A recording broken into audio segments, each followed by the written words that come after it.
स्वागत है आप सभी लोगों का डिज़ाइन क्लासेस में। तो दोस्तों आज के इस वीडियो में हम लोग बात करने वाले हैं क्लास 12th का एक बेहतरीन टॉपिक के बारे में बात करेंगे, जो टॉपिक का नाम है ह्यूमन रिप्रोडक्शन। तो आइए दोस्तों वीडियो में हम लोग बात करेंगे क्लास 12th के मानव जनन चैप्टर के बारे में बात करेंगे। तो सबसे पहले हम लोग बात करेंगे कि जो मानव में जनन की प्रक्रिया होती है वे किस प्रकार से होते हैं और कहाँ पे होते हैं और उनके लिए कौन कौन से अंग भाग लेते हैं, इन सभी बातों पर चर्चा करने वाले हैं। तो आइए दोस्तों सबसे पहले हम लोग चर्चा करने वाले हैं मानव जनन के बारे में। तो जब हम लोग मानव जनन की चर्चा करते हैं तो जो मानव जनन की प्रक्रिया होती है, इस मानव जनन की प्रक्रिया में जो भाग लेने वाले दो मुख्य रूप से हम लोग बात कर लें तो लैंगिक रूप से जनन प्रक्रिया होती है। अब इसके साथ साथ हम लोग बात कर लेते हैं कि जब लैंगिक जनन प्रक्रिया होती है तो इसका मतलब क्या होता है, अर्थात लैंगिक जनन का मतलब क्या होता है।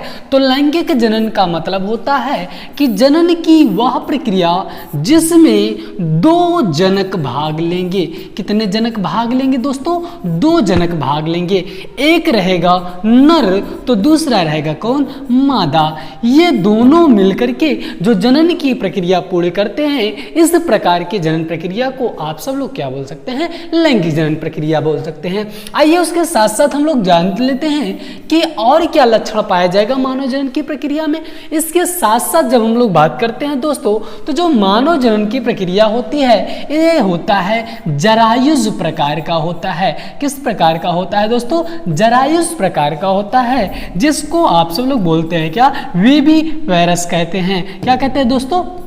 वीवी वायरस कहते हैं। तो अर्थात कहने का मतलब ये हुआ कि जो जनन की प्रक्रिया होती है मानव में जनन की प्रक्रिया में लैंगिक द्विरूपता प्रदर्शित करती है, लैंगिक रूप से जनन प्रक्रिया होती है। उसके साथ साथ बात कर लें कि जो मानव होता है वे वीवी वायरस होते हैं, अर्थात कहने का मतलब ये होता है कि बच्चे देते हैं। अर्थात हम सब लोग बात कर ले दोस्तों कि हमारे इस पृथ्वी पर जो है बहुत सारे जीव ऐसे होते हैं जो अंडे देते हैं और बहुत सारे जीव ऐसे होते हैं जो बच्चे देते हैं। तो जो जीव अंडे देते हैं दोस्तों, उन सभी जीवों अंडज, और जो जीव बच्चे देते हैं उनको आप सब लोग बोल सकते हैं क्या दोस्तों? जरायुज। तो आइए अब हम लोग आगे बात करने वाले हैं कि जो जनन की प्रक्रिया होती है, मानव जनन प्रक्रिया में कितने पद होते हैं और वो कौन कौन से पद होते हैं, किस प्रकार से जनन की प्रक्रिया होती है। तो जब हम लोग जनन पद की बात करते हैं तो मानव में सबसे पहले बात कर लेते हैं दोस्तों स्पर्मेटोजेनेसिस होता है। क्या होगा दोस्तों? स्पर्मेटोजेनेसिस होगा। और इस स्पर्मेटोजेनेसिस का मतलब होता है युग्मक जनन होगा। क्या होगा दोस्तों? युग्मक का जो है जनन होगा। युग्मक जनन का मतलब युग्मक का निर्माण होगा। जब युग्मक का निर्माण हो जाता है तो जो दूसरा चरण होगा वो होगा दोस्तों वीर्य सेचन। कौन सी प्रक्रिया होगी दोस्तों? वीर्य सेचन की प्रक्रिया होगी। किस प्रक्रिया की बात करने चल रहे हैं? वीर्य सेचन की बात करने चल रहे हैं, जिसको आप सब लोग बोल सकते हो इनसेमिनेशन कहते हैं। क्या कहते हैं दोस्तों? इनसेमिनेशन कहते हैं। उसके बाद इनसेमिनेशन का मतलब होता है कि जब वीर्य का निर्माण हो जाए और वो वीर्य जो है योनि द्वार में जब प्रवेश करता है तो इसको हम लोग बोल सकते हैं वीर्य सेचन हुआ। अब जब वीर्य सेचन होता है तो वीर्य जब जो है मादा की योनि में प्रवेश करता है तो ये मादा की योनि से वो अंडवाहिनी में जाता है और वो अंडवाहिनी में जाकर के अंडाणु से मिलता है। जब अंडाणु से मिलता है दोस्तों तो उसके फलस्वरूप क्या होता है? निषेचन होता है, जिसको हम लोग बोलते क्या है? फर्टिलाइजेशन होता है। अब फर्टिलाइजेशन के जस्ट बाद की प्रक्रिया की जब हम लोग बात करते हैं दोस्तों, हमने अभी तक देखा कि फर्टिलाइजेशन हुआ। अब फर्टिलाइजेशन के जस्ट बाद होगा कि आप सब लोग बोलते हो क्या हो? जाइगोट का निर्माण होता है। जाइगोट के निर्माण के ठीक बाद की प्रक्रिया की जब हम लोग बात करते हैं तो जाइगोट के निर्माण के बाद इम्प्लांटेशन होता है। इम्प्लांटेशन के ठीक बाद की जो प्रक्रिया होती है उस प्रक्रिया को बोलते हैं गर्भावधि बोलते हैं। और ये जो गर्भावधि होती है दोस्तों, ये 9 माह तक की होती है। अब जैसे ही गर्भावधि पूरी होती है उसके बाद की जो प्रक्रिया होती है वह कहलाती है दोस्तों प्रसव अर्थात शिशु जन्म कहलाती है।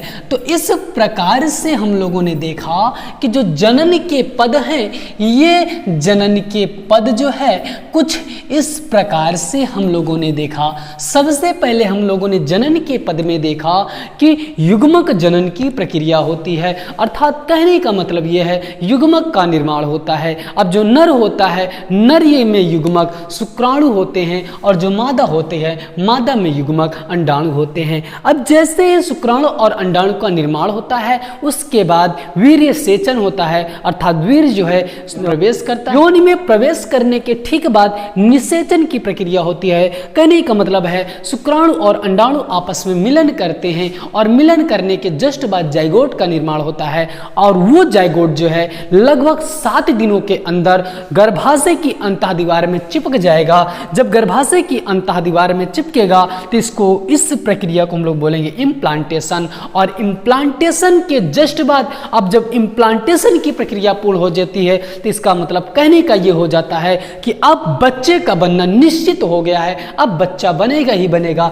उसके जस्ट बाद गर्भावधि होती है। ये गर्भावधि, मानव में जो गर्भावधि होती है 9 माह तक होती है। उसके 9 माह पूर्ण होने के बाद प्रसव होता है, अर्थात शिशु का जन्म होता है। तो इस प्रकार से हम लोगों ने देखा दोस्तों कि जो जनन के पद होते हैं वे किस प्रकार से होते हैं। तो आइए अब हम लोग बात करने वाले हैं कि इसके पहले हम सब लोगों ने देखा कि जो मानव होता है, मानव जो होता है लैंगिक रूपता को प्रदर्शित करता है, अर्थात कहने का मतलब ये एक लिंगी होता है।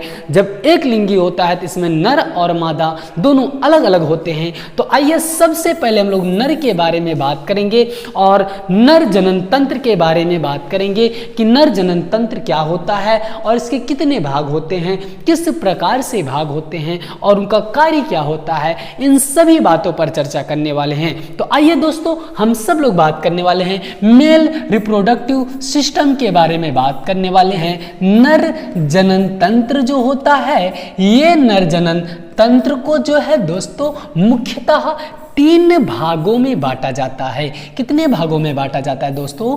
3 भागों में बांटा जाता है, जिसमें से सबसे पहले की बात कर लेते हैं। तो सबसे पहला जो जनन अंग होता है, जिसको आप सब लोग बोलेंगे प्राथमिक जनन अंग, और इस प्राथमिक जनन अंग जिसको हम लोग बोल सकते हैं, प्राथमिक जनन अंग को हम सब लोग कहेंगे प्राइमरी सेक्स ऑर्गन कहेंगे। प्राइमरी सेक्स ऑर्गन्स के अंतर्गत आता है दोस्तों एक जोड़ी वृषण की बात करते हैं। किसकी बात करते हैं जो दोस्तों?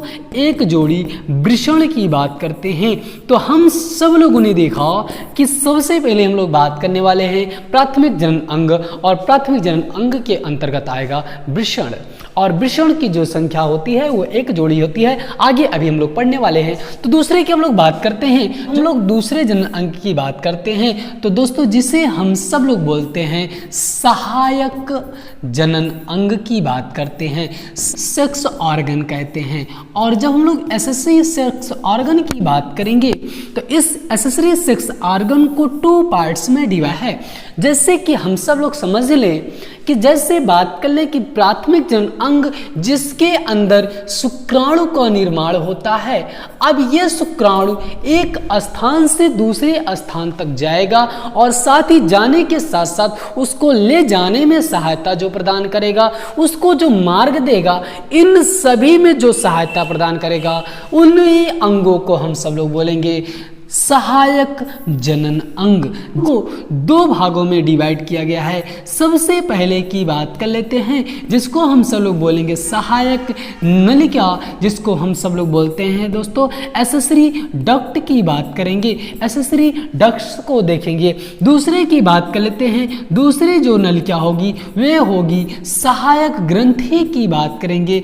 अब जब हम लोग सहायक ग्रंथि की बात करते हैं तो इस सहायक ग्रंथि को हम लोग बोलेंगे क्या दोस्तों? एसेसरी ग्लैंड बोलेंगे, क्योंकि ग्लैंड का मतलब ही ग्रंथि होती है। अब ग्लैंड से मतलब समझ लेते हैं कि ग्लैंड का मतलब हुआ कि जिस स्थान पर विभिन्न पदार्थों को एकत्रित करके रखा जाए उसी भाग को हम लोग बोलते हैं एसेसरी ग्लैंड कहते हैं। तो सबसे पहले एसेसरी डक्ट की जब हम लोग बात करते हैं मुख्यतः 4 भागों में डिवाइड किया गया है।